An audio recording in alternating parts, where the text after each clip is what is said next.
I'm Jerusha Sukthia Rath, and you're watching News 24 Live. Now, I'm joined in studio by Rebecca Davis. She's the author of Best White and Other Anxious Delusions. Rebecca, thank you so much for joining us. Thanks for having me. Now, this book looks like a dog show because I've been everywhere with it. It's flipping hilarious. Well done. Thank you so much. So, when did you decide you were going to write a book?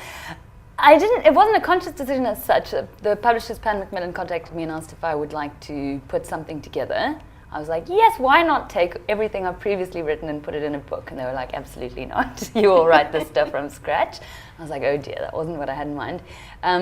So what they suggested actually that I should write a collection of much more serious, perhaps political essays, which is more the stuff I write sort of in my day job.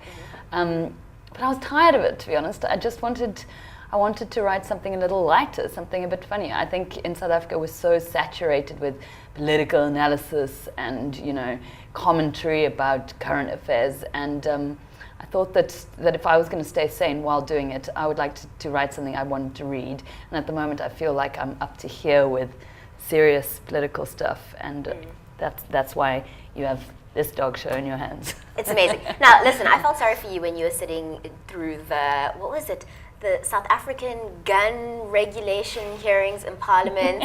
And so that's basically your day-to-day. You deal with serious stuff. Yeah, honestly. Serious, yeah. Well, how serious is Parliament these days? I mean, that's open to question. But Parliament, court cases, media, press briefings from all sorts of people. So, yeah, it's pretty earnest stuff most of the time. I work for an online publication called The Daily Maverick, which, as you know, is often quite relatively serious, earnest stuff. So yeah, I think that people who read my stuff on the Daily Maverick and come to this expecting the same stuff are going to have a problem because it's not very similar actually. Well, what you've got here is kind of a collection of thoughts, and it's really, how did you decide what was going to go in? Because you've got speaking to doomsday preppers, to Oscar Pistorius, to being a best white. How did you choose? Well, I think a lot of people have said for a start, like, what is it? And you've just called it, what did you call it, a collection of thoughts? Yeah. Which is right, I think. I think that it's in a bit of a confusing genre for South Africa, perhaps, because we don't see a lot of this. I feel like, humorous essays collections, we don't see too many of those. And people have been like, are these essays? Are they chapters? I do call them essays. They're very short, though. They're short essays.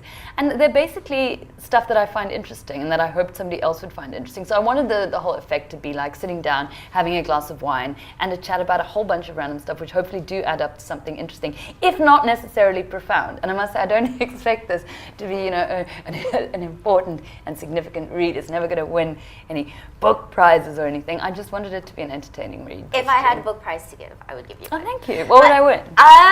Probably the prize for irritating my husband the most, because he had to ask me to please stop reading like excerpts aloud to him because I'd cackle to myself and then be like, listen to this, and he was trying to like watch the rugby or do work. Oh, I'm sorry. But so I want to talk about some of the stuff that you've written in here. Rebecca, you met the Queen. I did. Isn't that weird? I mean, look at me. It doesn't add up. How? Yeah, I still think it was a mistake. I honestly think it was some kind of clerical error and somebody probably got beheaded. But I did. I went to Buckingham Palace and I met the Queen, and the whole time I was looking for something to steal because I was like, no one will ever believe me. I mean, you're looking at me with patent disbelief right now. I just wanted something with logo. If you'd stolen nothing with logo. I would have believed you. Right. Yeah. There was nothing with logo that wasn't pinned down. I don't think even I can't remember. I did mention the toilet paper. Toilet paper in the bathrooms, I think, might have had some logo, but there just wasn't anything to take. But I was there, yeah. I got a little drunk, to be honest. It was a bit of a stressful situation. I was wearing borrowed shoes. I turned to the wine in quite a big way. Don't we all at some point in our lives? Yeah. We've got to. Now, the title of your book, Best White. What is a best white? Yeah, it's a sticky one because I think it's open to misinterpretation. People will think, I'm a white supremacist. Not actually. I'm pretty sure you've been accused of that online before. Totally, no, and the opposite. So yeah, no, all the time. It's a satirical concept referring to that white person we all know, and I openly say I'm sort of a bit like this myself, one of those white people who are like the most non-racist white people ever in the world that you meet. So all the other white people in South Africa are quite racist, but not them, not me. I'm the one who like always went to an interracial school. I'm the one whose parents were like totally right on in the struggle.